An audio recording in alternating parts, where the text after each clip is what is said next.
적인 것이다. 피의 복음은 실제이다. 이것은 은유도 아니고 상징도 아니고 비유도 아니고 이 피는 실체라. 진짜 피라는 거예요. 예수님의 혈관 속에서 흐른 피인 줄로 믿습니다. 아멘. 이건 너무나 중요한 것이에요. 왜냐하면 고대 근동시대 때부터 이 소위 형이상학, 아리스토텔레스의 메타피직스라고 그러죠. 형이상학과 그 철학들이 이 신앙의 실체를 붙잡지 못하게 하는 그런 성향이 있었어요. 그래서 바울은 조심하라, 골로새 교우들을 향하여 누가 철학과 헛된 속임수로 너희를 사로잡고 노력할까 주의하라. 그러니까 형이상학이나 철학이 우리를 구원하는 것이 아니에요. 당시에도 그랬죠. 지금도 철학과 어떤 윤리 이런 것들이 우리를 구원하는 것이 아니에요. 이것은 예수의 피의 복음의 실체에 다가가지 못하게 하는 성향이 있다는 것입니다. 그래서 저희들 시대만 하더라도 과거에 철학과 가면 멀쩡한 모태신앙 교우들이 친구들이 철학과 가가지고 아주 삐딱선을 타는 친구들을 많이 봤어요. 왜냐하면 철학의 첫 명제 중에 하나가 의심부터 하는 거기 때문에 회의하라. 오늘 우리는 회의가 아니라 성령의 역사를 통해서 이 말씀이 우리에게 깨달아지는 것입니다. 그래서 사도 요한이 요한 서신을 쓴 이유 중에 하나가 당시의 사상적 큰 흐름을 가져온 영지주의를 배격하기 위하여, 그리고 영지주의의 핵심 중에 하나가 영이신 거룩하신 하나님이 어떻게 하찮은 인간의 몸을 입고 오겠냐 그러면서 성탄에 오신 예수님의 성육신을 부인하는 것입니다. 그저 예수님은 육체를 가진 것처럼 보일 뿐이었다. 소위 가현설이라고 해요. 그런데 중요한 것은 예수님이 육신으로 오지 않으시면 피를 흘릴 수가 없는 것이에요. 요한복음 1장에 말씀이 육신이 되어 우리 가운데 거하시네. 예수님이 육신으로 오셨기 때문에 피를 흘릴 수 있으니까 예수님이 육신으로 오신 것을 부인하면 피의 복음이 흐려진다는 것이에요.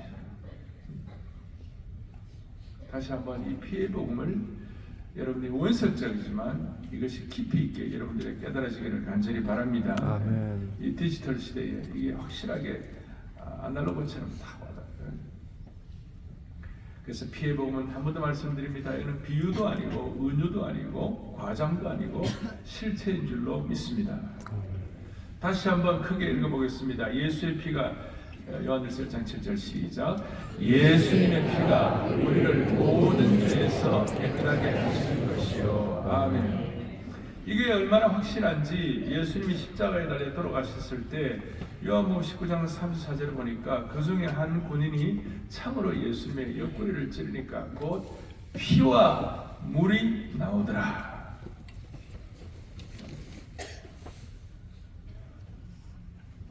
예수님이 죽었는지 확인하기 위하여 예수님의 옆구리에 창을 찌르니까 피와 물이 나옵니다. 사람이 죽게 되면 피와 물이 분리돼서 나오는 것이죠. 이건 예수님의 십자가 사건에서 굉장히 중요한 것입니다.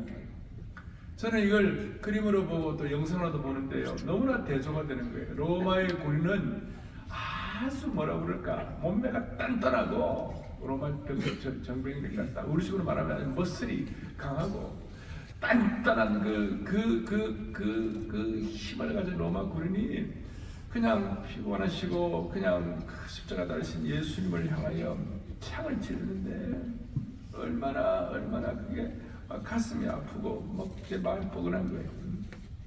예수님께서는 연약하고 지친 모습으로 십자가에 달려 계시는데 대조적으로 로마 병정은 그 강인하고도 단단한 몸매와 살기등등한 눈빛으로 예수님을 쳐다보면서 창으로 찌르는 것입니다. 그 피와 물이 쏟아져 나옵니다.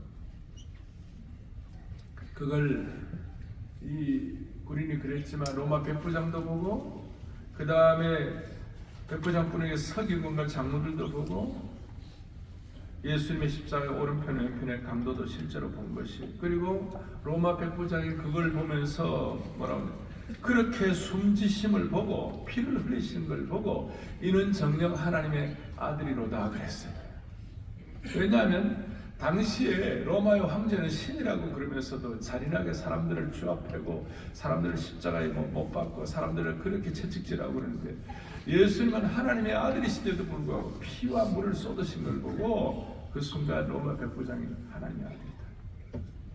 그래서 여러분 요한일서 뒤에 5장 6절부터 8절까지 중요한 말씀이 나와 있는데 이는 물과 뭐예요? 피로 임하신 그 예수 그리스도시. 물로만 아니요 물과 뭐로 임하셨다고요? 피로 임하셨고 그 다음 증언하시는 누구예요? 성령이시니. 성령은 뭡니까? 진리신. 세 가지 증인입니다. 세 가지 증인. 7절 보세요.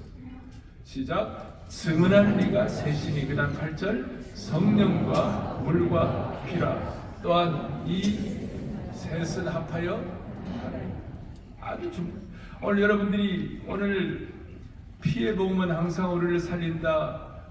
우리 성탄절 성찬식을 앞에 놓고 너무나 중요한 건데 증언하는 이가 셋이다. 이걸 우리가 피의 복음 예수 그리스도의 순전한 복음을 믿는 우리가 이유가 뭐냐? 세 가지 때문에. 하나는 뭐냐? 물과, 두 번째는 뭐예요? 피와, 세 번째는 뭐예요? 성령이시다. 이 셋이 종합적으로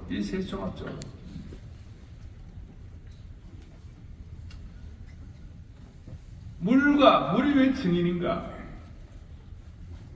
물은 세례를 의미하고 피가 왜 증인인가? 피는 십자가의 피 흘림을 의미하고 이 두 가지를 우리에게 깨닫게 하시는 것인데 예를 들어서 예수님의 물 세례를 받으시고 공생애를 시작하셨고 십자가에서 피를 흘리심으로 공생애를 마치셨어요.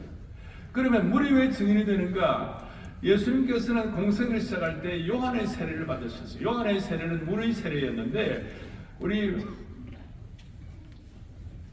성경에 보면 요한의 세례는 회개의 세례를 말합니다.